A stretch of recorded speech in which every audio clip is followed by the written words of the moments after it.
Welcome back, everybody, to Matt Goes to the Movies. You've seen the episode title, you've clicked on the link, so that means you're here because you want to hear about the movie Equilibrium, a movie starring Christian Bale that came out in 2002. A lot of Matrix-like performances in terms of the action, but one that follows a different story and has a really strong supporting cast, I feel, and some great camera work and choreography. This movie is a sleeper hit for me. It's one of my favorite Christian Bale movies and something that developed a cult-like following after it was released on home video and over the years, because this movie did not do well in theaters at all. It only made about $5 million, but again, really developed a following once it was released on home video. So I'm really excited to talk about this. Before we get into the teaser trailer portion of this show, where I talk about briefly my thoughts on the movie, I'd like to just say, if you're a first-time listener, welcome. Hopefully this episode makes you want to check out some more. And if you're a returning listener to Matt Goes to the Movies, thank you as well. It's a lot of fun to do these. So, one thing that I'd like to point out is, if you enjoy this show, please go to Podchaser, leave a review. You can just search Matt Goes to the Movies. You can leave a review on the show in general or any individual episodes. It really helps a lot. There is a Facebook page, Instagram, email for the show. Those are all going to be in the show notes like normal, so you can interact and let me know what you think. It's much appreciated. I always enjoy talking back and forth with some of the fans that listen to this show. So, again, thank you for listening today. We'll get started. So the teaser trailer for this show is a 2-minute spoiler-free talk about this movie.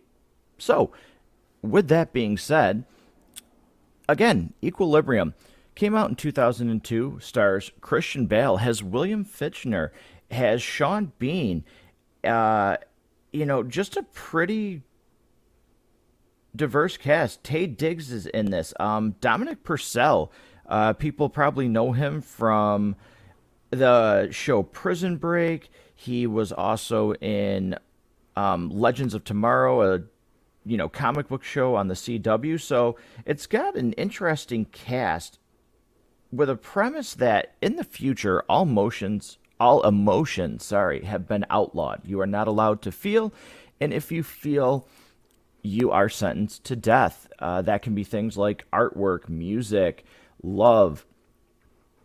And it's been done before in movies, but I think this one takes it a step further and actually really, because of the cast, makes you feel a deeper connection to why these things would be outlawed and why people would rebel against this.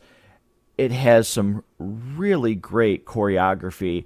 And one of the things I really like about this movie is the fact that although there is some shaky cam, they really do a great job of pulling back so that you can see the action in this movie, because there is some really great hand-to-hand stuff with guns, which I'll explain later because maybe that sounds weird, hand-to-hand combat with guns.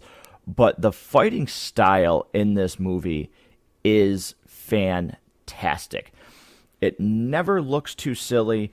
It never looks, unbelievable. It seems very practical that with training, the action that takes place in this movie is possible. That's one of the things that I really like about it, is you can tell there was a lot of work and choreography to make this fighting style that's in this movie as believable as possible. So that's going to end the teaser trailer section here, and we're going to get into spoilers for our next segment, which is called From Seat to Screen. And that is what works about the movie, what doesn't work about this movie. And there's not a lot that doesn't work about this movie. One thing that doesn't work is the main villain. He has a surprising ending where he's not actually completely useless. Christian Bale's character in this movie, his name is John Preston, and he is part of the Clerick, which is the group of police officers, military, whatever you want to call them, that is in charge of hunting people down that show emotions and have feeling and basically putting them to execution. After he misses a dose of his medicine that cuts off all emotions, Preston begins to join the resistance and fight against the cleric. And what's interesting is the actor, his name is Angus McFadden. His character is called DuPont in this movie. It turns out he's been the main villain all along. And usually when that happens, the main villain doesn't do a lot. He's pretty easily defeated. Not this time. He actually has fighting skills. He puts up a fight against John Preston, Christian Bale's character, which I really liked. It was an interesting change of pace, but the problem in why I say that doesn't work is although they kind of like change the trope of the main villain not really being too formidable when he's face to face with the hero, he just doesn't have a screen presence. He's not intimidating. So some of that is lost on screen when you just look at this guy and go, ugh, he's just very average. It kind of falls flat. Now, again, it was to see the ending and see him fight John Preston in this movie and the way that they fight is actually super cool. It's just his screen presence in this actor. It just doesn't do it for me. So it makes it a little less believable. One other thing that doesn't work for me is I wish they would have delved a little bit deeper. Christian Bale in this movie, his character John Preston, is partners with actor Sean Bean. I'm sure a lot of people know him from Game of Thrones. There's so many memes about this guy going around on the internet. But Sean Bean in this movie is Christian Bale's partner. His character name is, Partridge. And he is discovered to have feelings, and John Preston finds him and actually executes him so that he doesn't have to go before like the burn chambers or anything like that. Kind of shows him a little bit of mercy, which is a glimpse into him already feeling. I just wish that there was maybe a little bit more backstory to that, how they first were paired up, when Sean Bean's character started to have feelings. I think that would have added a little bit more depth, but ultimately it is really, that moment is just a catalyst for the rest of the movie, and it propels it forward pretty nicely. I just wish there was a little bit more. Now, what works about this movie? Number one, the performance by Christian Bale. Even though he's supposed to be somebody who is not showing emotion character-wise, when he does, in just the subtle little, facial expressions, body language, he plays this very, very well. The other thing that works, and I mentioned this at the top of the show, boy, the fight choreography in this, it's been called gunjitsu, gun fu.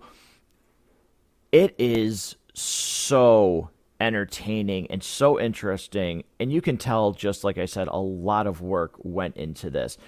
What this style of fighting is they have trained these members of the Cleric to anticipate where enemies would be, what the probability is of where their bullets that they're shooting go, and they have very specific targeted hand movements with guns. They use them in close instead of at long distances with a lot of hand movements, different angles. If any listeners have ever played Devil May Cry, and when you're using Dante and he does, each gun to the side, one gun behind the back, and things like that, it's very reminiscent of that sort of gun style. It's super interesting. It's captured really well on screen. They show the training in it, why this would work, and it's believable. That's what I like. It doesn't seem like this is too far-fetched, how they've developed this fighting style. It works. It's entertaining. There's some absolutely awesome fight sequences in this movie. They are peppered throughout, so they never go on too long, but you get just enough. It never overstays its welcome, like kind of The Matrix Reloaded, where fight scenes go on for too long in that movie. This one knows where to cut. It knows when to introduce a fight scene. It knows how to subtly switch it up so that each one feels unique. There's different guns involved. There's swords involved. They did a really good job making each fight feel unique and different moves being used. And when you really stop and watch, there's so many subtle little things that happen. For instance, in the end, when Preston is fighting what they call father, the main villain in this movie, they actually, when they're in close and they're trying to shoot each other and they're going back and forth and blocking hand movements so the gun can't shoot them, they actually switch guns back and forth because they're trying to get the upper hand. It's these little tiny movements and these things that when you really watch this action, there's so much subtlety and there's so much detail that it's amazing to watch. So in a movie like this, though, that is really, again, there's a good story here, there's an interesting story here, but what sells this movie is the action. And when you have action that the viewer can see and the viewer can actually dig into, and when on rewatches, appreciate it even more because you see these subtle little things that happen between hand movements and bullets and, swords being used, it makes it all that much more interesting. It drives you further into the viewing process. And this movie, I mean, honestly, from my opinion, this is, especially for 2002, this has some of the best action fighting sequences I've seen. I love them. Anytime I rewatch this movie, because it is something that I will occasionally just throw back on, I'm always just captured by the fight scenes. They're so interesting to me that they never get old anytime I've seen them, and I've watched them a bunch of times. So I really, really enjoy it, and that's absolutely one of the home runs of this movie. Now, the other thing that works, again, just to kind of piggyback on what I said earlier, the story works. We've seen it before. It's driven, though, by the performances of the actors. It is believable. I've heard some people draw parallels to kind of how they feel the world is now. But in order to stop wars, the government has decided that people are no longer going to feel emotions. There's a pill that helps just eliminate them, and everybody is just docile and the world works. There's no crime, things like that. But there's a group that, obviously does not want to be a part of this society. They are considered outlaws. They are hunted for having, artwork, music, love, things. Even side characters in this movie, there's just great little performances when a group is captured and they're going to be executed. They do a really great job of showing emotion, and even though they don't have a lot of screen time, you feel for these characters. You actually have emotion towards the fact that they are being hunted and executed, where sometimes it's just really in a movie, I'm trying to think of how to articulate this, but it's just a means to an end in the fact that it just propels the movie, but you find yourself not looking back and caring frame by frame what happens. That's not the case with this movie. You do have a care for when Sean Bean's character is executed by his partner. You do have a care when you start to find out that John Preston's wife was taken by the cleric because she was feeling, and that he has 2 kids, and what's going on because the son seems to start to notice that John is starting to get emotions and maybe he would turn him in. It just all ties together to keep you invested throughout the movie. There's really never a point here where my interest wanes, dips, because every character has a purpose. Everybody actually feels like they're part of this and they're not just there as an extra. It's very well done. I applaud this movie for actually making everybody that's on screen feel relevant, where sometimes they can just be overlooked. So that's another thing that really, really works about this movie. And one of the reasons why I like it so much is because, again, it makes you feel like everybody in this movie should be here. To me, nobody feels like an extra. They truly feel part of the story to get from the beginning to the end, which is a very, very good job.